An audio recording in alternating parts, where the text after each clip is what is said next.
Good golly gee, you would not believe the amount of volume there is on this topic. Now, you're going to have to trust me here on this one because, for once, I'm not going to be bringing you a source here. I'm not going to be bringing one NHL insider who is saying, oh, this guy is linked to that guy, or this team is linked to this other player.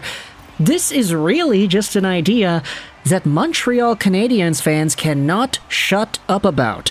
And if you've known this channel for a while, you know that I like to go out there and follow the conversation. If there's something that's being talked about, I want to talk about it here.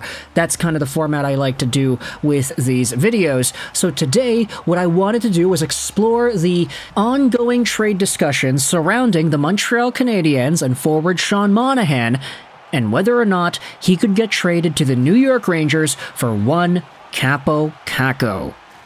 Now, if you wanted the individual video assessments of each of these guys on their own, then hey, we do have videos here on the channel wherein we did talk about the Sean Monahan trade price. We went over that entire conversation 2 nights ago. And then the other day, we also talked about Kaapo Kakko in a joint video talking about the Nikita Zadorov trade idea with the Canucks. So both of these videos are available on the channel if you wanted to get a diving in deep look as to what both of these guys have to offer.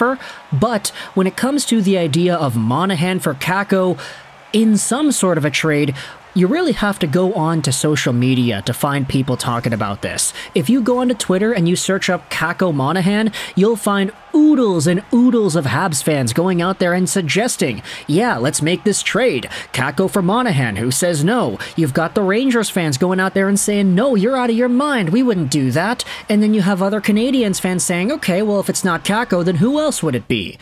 This conversation has been written about in a bunch of rumor articles as well.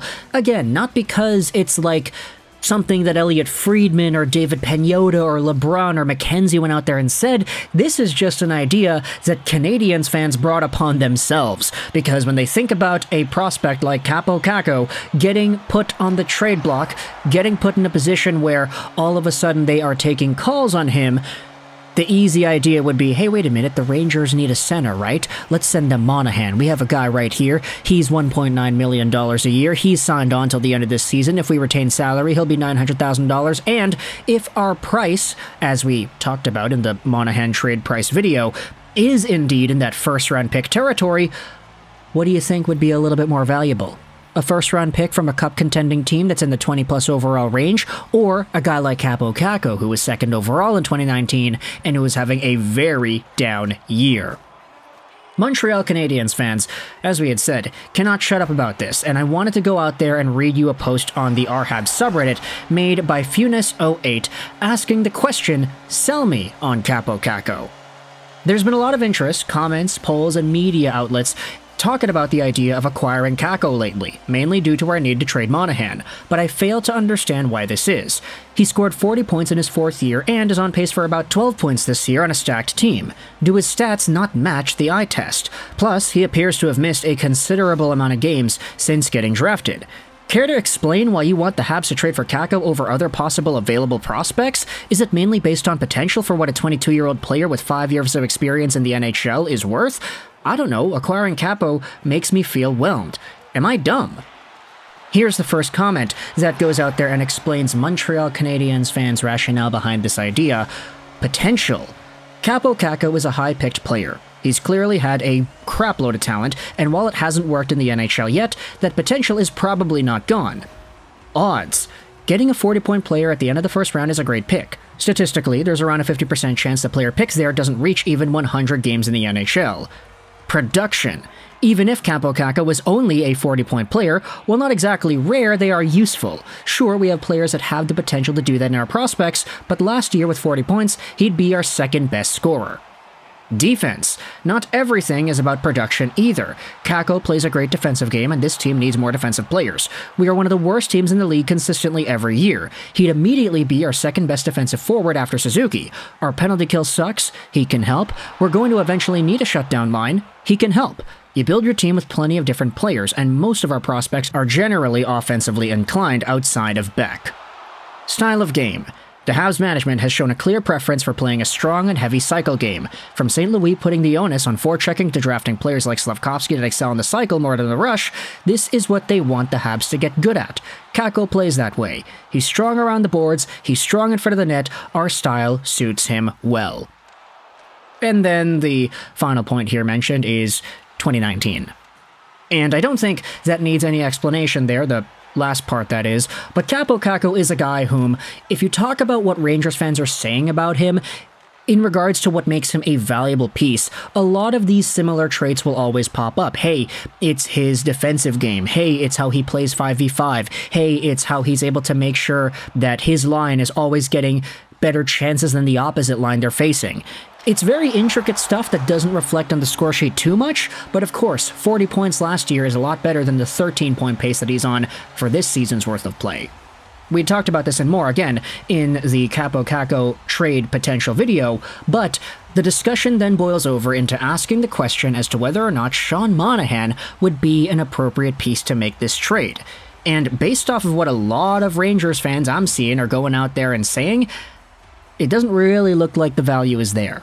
Like, sure, when you talk about the asset in isolation, when you talk about the profile, you could very well say that a guy like Kaapo Kakko surely is less valuable than he has been in the past. But because there still is value in a 2019 second overall pick, he was only taken second overall 5 years ago after all, there could be a discussion to be had as to saying, hey, a rental in Sean Monahan is not worth the long-term potential that a Kaapo Kakko has, even with a setback year like he's had in 23-24. There are other prospects that are being tossed out here in trade talks. If you search over Monahan Rangers, you'll see a lot of Canadiens fans saying whether or not Monahan could go over for this top prospect or that top prospect or this pick or whatever. And it's kind of getting a little bit ridiculous, I'd say, seeing all of the Canadiens fans pretty much forcing the idea that because the Rangers need a center, because Philip Cheadle is out, because they would be so desperate to get one guy to help them on their playoff run, Sean Monahan has to be that guy. However, to end off this video, I wanted to read one more idea that was brought up by Arthur Staple in The Athletic. Now, this was from a few days ago on the 29th, but the quote that is noteworthy to us was posted onto Twitter by Habs Links. This is what Staple wrote about when it comes to the Montreal Canadiens and the potential of them making a trade with the Rangers. A person who talks to the Canadiens regularly said that Montreal's front office has believed for a while now that there's no chance Drury even reaches out to Canadiens GM Kent Hughes, due at least in part to friction between Chris Drury and former Rangers GM Jeff Gordon. So, all these conversations as to whether or not there would be a Monahan trade, whether or not the Rangers would reach out to the Habs to get this guy who fills their need and trade away a prospect like Kaapo Kakko in the process, who knows if this is even a possibility? Because if ego is getting in the way here, if there is some sort of a mini beef going on between Chris Drury and former Rangers GM Jeff Gordon, of course, two guys who worked together, then maybe there's a little bit of a pride thing saying, yeah, no, we're not calling Montreal. We're not negotiating with Jeff Gordon's team. We're not going to go out there and try to help out that guy.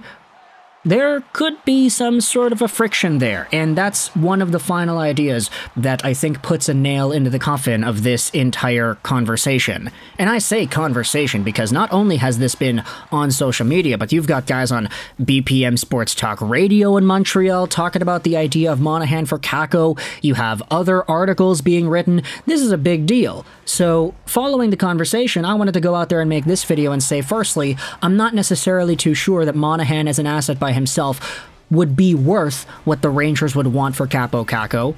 Not necessarily because Monahan is bad and Kakko is good, but because of potential. Do you want to sacrifice this kind of a player in Kakko and the potential he has for a guy in Monahan whom we're already hearing rumors about him maybe wanting to go back to Montreal in the offseason?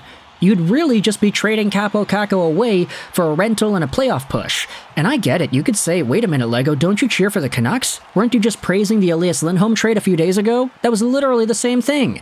And yeah, I'll say that I am. It's just, when it comes to the assets the Canucks gave up for Lindholm, none of those assets were impacting the team in the now, nor were they really projected to impacting the team in the future. As good as Hunter Brustevich is, he wasn't going to make an NHL impact for the next few years. Kaapo Kakko, on the other hand, had 40 points last year and has been on the decline since. So, if you're a Canadiens fan or a Rangers fan, let me know your thoughts in the comment section below, whether or not you think a Monahan trade to New York is possible, and whether or not you think Kaapo Kakko is an appropriate return. I know Canadiens fans want to go out there and collect all the 2019 drafted players they can, but let me know your thoughts as to whether or not this is actually realistic. I hope you enjoyed this video, and bye.